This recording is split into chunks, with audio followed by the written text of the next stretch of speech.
The midwife's hands were slick with blood, trembling as she fought to save the life of a 13-year-old girl screaming in agony.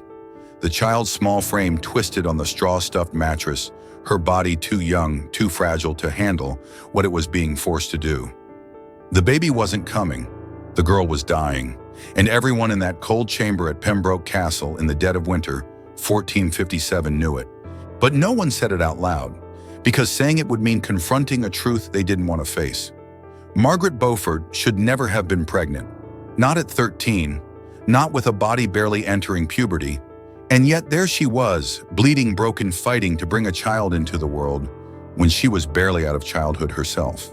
In the next few minutes, I'm going to tell you a story history has tried to smooth over, a story they buried beneath royal portraits and sanitized genealogies. This isn't just about child marriage in medieval England. This is about how a man's ambition tore a young girl apart, how the political elite stood by as it happened, and how that girl against every odds survived to become one of the most powerful women in English history. But before she became a legend, Margaret Beaufort was a pawn, and her suffering was very, very real. It begins on May 31st, 1443. A baby girl is born at Pembroke Castle in Bedfordshire. Her name is Margaret, and from her very first breath, she wasn't treated as a daughter or a child or a person. She was treated as an asset. Her father, John Beaufort, was the Duke of Somerset, a powerful noble and cousin to the king. But just a year after Margaret's birth, he was found dead, rumored to be suicide. In medieval England, suicide wasn't just a tragedy, it was a disgrace that cursed the entire bloodline. That meant Margaret, still in swaddling cloth, became vulnerable. Not just emotionally, but politically. Because here's the thing, Margaret had inherited her father's land's wealth and title. She was now a golden prize, rich, titled, and entirely without protection. And powerful men began circling like vultures. Her mother, Margaret Beauchamp, tried to shield her. She kept Margaret close, gave her a strong education, and tried to provide some form of childhood. But that bubble didn't last. At just 3 years old, Margaret was handed over by King Henry VI to William de la Pole, Duke of Suffolk. And what did Suffolk do with this toddler? He arranged a marriage, yes, marriage between 3-year-old Margaret and his 7-year-old son, John. Let that sink in. 3 years old, still learning how to form full sentences, still needing help to eat. That child was legally married off. Sure, the church had to step in to approve the union because they were technically related, but they granted permission anyway. No hesitation, no delay. And why? Because this was a business deal, an investment, and Margaret was the collateral. But Suffolk's plans didn't work out. His political fortunes crumbled. He was arrested and murdered in 1453. That meant his son's claim to Margaret and her fortune disappeared. So once again, this little girl became available, and that's when the king made the decision that would nearly kill her. He handed her over to the Tudor brothers. Edmund and Jasper Tudor were the king's half-brothers, born from the scandalous second marriage of his mother to a Welsh servant named Owen Tudor. They were hungry for power, and Edmund, the older of the two, saw an opportunity in young Margaret Beaufort. At 12 years old, Margaret was barely a teenager. But to Edmund, she wasn't a girl, she was a means to an end. She had royal blood, immense wealth, and most importantly, she could produce an heir. The wedding was set for November 1st, 1455. She was 12. He was 24. Now here's something you need to know. Even in a world where child marriages were tragically common, there was an understanding consummation should wait until the girl was at least 14. Not because they cared about the girl's well-being, but because they knew too many girls died in childbirth when forced to bear children too early. They didn't have modern medicine, but they had experience. They knew the risks. Edmund didn't care. He didn't wait. Whether it happened on their wedding night or soon after, what he did was not just premature, it was predatory. A 24-year-old man forcing himself on a 12-year-old girl is not a gray area. It's not debatable. It was abuse, and it left her pregnant within months. Historian Elizabeth Norton said it best. It was perfectly acceptable to marry a child in the 15th century, but you didn't have sex with them while they were a child. But Edmund had his reasons, cold, calculated reasons. Under medieval inheritance law, if a wife died childless, her estate reverted to her family. But if she died after childbirth, the husband kept the property forever. Edmund knew exactly what he was doing. He gambled Margaret's life for a payout. By April 1456, Margaret was pregnant, still only 12. Can you imagine morning sickness before your first period? Watching your body change without understanding why? Feeling a child grow inside you when you're still a child yourself? And doing it all under the shadow of a man twice your age who saw you as a womb, not a wife. Then just months before the birth, the situation got even worse. Edmund was captured by Yorkist forces during the civil conflict known as the Wars of the Roses. He was imprisoned, and by November on their one-year anniversary, he was dead. Officially, it was plague. But rumors swirled. Margaret was now 13, widowed, and 7 months pregnant. She could have stayed put. She could have rested. But instead, she made a bold and dangerous decision, one that shows the strength that would define the rest of her life. Despite being heavily pregnant, despite it being the middle of a brutal English winter, she traveled across war-torn land to Pembroke Castle to seek the protection of her brother-in-law, Jasper Tudor. That journey alone could have killed her, riding on horseback, over frozen roads, through dangerous territory, with her tiny, exhausted body already pushed to the brink. But she made it, and that's where the story began, with the midwives desperately trying to save her life in a castle room that smelled of blood and fear. The labor began on January 28, 1457, and something was clearly wrong. Margaret, according to every surviving account, was unusually small. Her pelvis hadn't developed, her hips were narrow, her body wasn't ready, but the baby was coming, and there was no turning back. The labor went on for hours, maybe longer. The midwives had delivered hundreds of babies. But this was different. This wasn't a woman giving birth. This was a child being torn apart from the inside. What happened in that room has been mostly lost to time, but the aftermath tells us everything. Margaret never had another child, despite marrying twice more. Despite the expectations placed on noble women to produce heirs, Margaret Beaufort gave birth only once in her life, and the baby against every odds survived. His name was Henry Tudor, the future king. Henry VI, the man who would launch the Tudor dynasty and change the course of English history forever. But his birth came at a brutal cost. The baby survived, but for Margaret, the cost was written into every scar her body carried. The trauma from that birth, the pain, the damage, the silence followed her for the rest of her life. In an age where noble women routinely had a dozen children, Margaret Beaufort would have only one. The future king was her only son. Her body never recovered.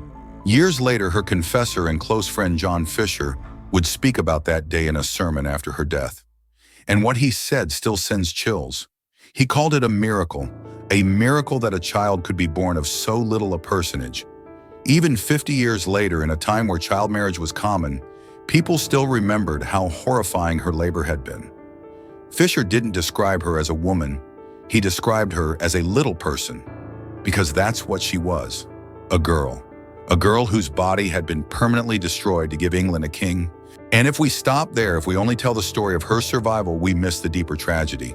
Because Margaret's pain didn't end with her delivery. In fact, it never really ended. But what's extraordinary is what she did with that pain.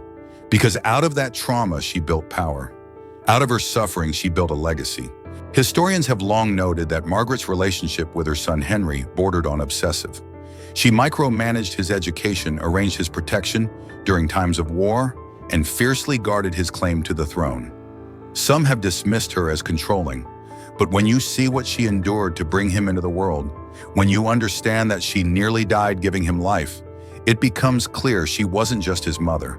She was his protector, his shield, his reason for living. Some scholars even suggest that her attachment to Henry was a trauma response, that her single-minded devotion wasn't just about love, it was about survival. Because in her mind, if Henry died, it would all have been for nothing. The abuse, the childbirth, the endless pain. Henry had to live, he had to succeed, he had to matter, and he did. But here's the part most history books gloss over. Margaret remembered. She remembered what had been done to her, and she tried desperately to make sure it didn't happen again.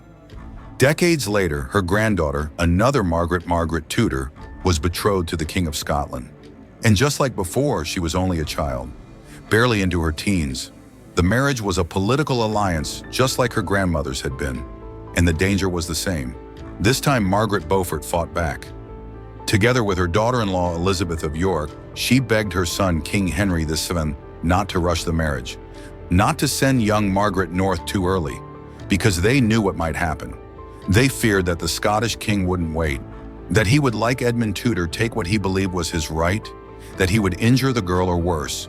In a letter from the time King Henry records their warning, "The Queen and my mother are very much against this marriage. They fear the King of Scots would not wait but injure her and endanger her health." That's how deep Margaret's trauma ran. Decades had passed. Empires had risen and fallen, but the memory of that bloody winter night at Pembroke Castle still lived inside her. She knew what happened when men didn't wait. She knew the cost of ambition, and she tried so hard to protect her granddaughter from repeating the cycle. But history has a cruel sense of irony. Young Margaret Tudor was married at 13 anyway. The same age, the same fate. The cycle continued, and that's the hardest truth of all, because Margaret Beaufort's story isn't just a personal tragedy, it's a symbol, a mirror reflecting how medieval power worked, how girls were currency, how their bodies were used, consumed, discarded, sometimes even celebrated for what they could endure. Margaret survived, and yes, she rose. She became one of the most powerful women in England. She was the mother of a king. She shaped the future of the Tudor dynasty. She founded colleges. She was a patron of learning and religion. She signed documents, Margaret R., as if she were a queen herself. But no title, no land, no wealth could ever undo what happened to her at 12 years old, and she never forgot it. What's more disturbing is that even at the time, people knew what Edmund Tudor did was wrong. This wasn't something history only decided later. Even by 15th century standards, consummating a marriage with a 12-year-old girl was extreme. The common age for physical intimacy was 14, sometimes even older, and noble contracts often included clauses to delay consummation until the bride matured. Edmund didn't wait. He didn't ask. He made a choice. A choice to risk a child's life for financial gain. A choice that even his peers found shocking, but they let it happen anyway. Because Margaret wasn't really seen as a person, she was seen as property. The king gave her away. The court watched the wedding. The church gave its blessing. Every adult in her life saw the train wreck coming, and no one stopped it. And that is the real horror of the Tudor Rose. Not just the bloodshed in battle or the betrayal in court, but the blood of a 13-year-old girl who should have been safe. The silent suffering that got written out of the textbooks and replaced with crowns, thrones, and dynasty charts. When we talk about Henry VIII and his 6 wives, when we admire Elizabeth of Furs and her golden reign, when we romanticize the Tudor age, we forget the real beginning. The first Tudor was born of violence, not on the battlefield, but in a bedroom. Not through conquest, but through abuse. And Margaret, brilliant, ambitious, loyal Margaret, carried that truth with her for the rest of her life. Margaret Beaufort died on June 29, 1509, just 5 days after her 66th birthday. By then, she had outlived 4 husbands, survived civil wars, seen her only son crowned king, and her grandson Henry VIII ascend the throne just weeks before her death. She was rich beyond measure, politically unstoppable, and revered across the kingdom. But she never had another child. That single fact, rare and striking in her era, speaks louder than any inscription carved into stone. In a time when noble women were expected to bear as many children as possible, when motherhood defined your worth, Margaret's body never allowed her a second chance. Not because she didn't want to, because she couldn't. Her trauma wasn't symbolic, it was physical. It lived in her bones, her organs, the scars we can't see, but history can't hide. Her uterus had been so badly damaged by childbirth at 13 that she never conceived again. And even if she'd had the opportunity, the memory of what her first pregnancy cost her may have made the thought unbearable. But here's the final twist. Historians have tried to soften her story. They've pointed to the fact that she requested to be buried beside Edmund Tudor, the man who impregnated her at 12. They note her loyalty to his memory. Some even suggest she loved him. But trauma is complicated. People cling to their abusers because they're told it was love, because they're told it was fate, because they have no choice but to make peace with the past. Stockholm Syndrome wasn't a phrase in the 15th century, but the psychology behind it was just as real then as it is today. When you're 12 years old and everyone, your king, your church, your family tells you this is normal, that this is God's will, you believe it. Because you have to. because it's the only way to survive. Margaret Beaufort internalized the violence done to her. She folded it into her sense of duty, her sense of purpose. She told herself it was divine. She told herself it was necessary. And she used that pain as fuel to build the Tudor dynasty from the ground up. But just because she survived, it doesn't mean we should look away. Because even by medieval standards, what happened to Margaret was recognized as cruel. That's what makes this story so devastating. She wasn't just a product of her time, she was a victim of a system that knew better, but did it anyway. And this is where her story matters right now, because the problem didn't die with her. Even today, in many parts of the world, child marriage is still legal. Girls are still being married off to men 2 or 3 times their age. They're still being used to secure alliances, wealth, and power. Their bodies are still being sacrificed for other people's ambitions. And it's happening with the same silence, the same complicity, the same systemic betrayal that Margaret endured. So yes, Margaret Beaufort survived. She rose, she conquered, but she was never the same again. And the truth is, she shouldn't have had to survive. She should have been protected. That's the legacy no one talks about. We talk about the colleges. She founded Christ College and St. John's at Cambridge. We celebrate her role in placing Henry VII on the throne. We honor her as the king's mother, a political genius who outmaneuvered powerful men in a brutal world. But that's only half the story. The other half is blood. The other half is silence. The other half is a 13-year-old girl who lay screaming in agony as her body shattered to deliver a dynasty.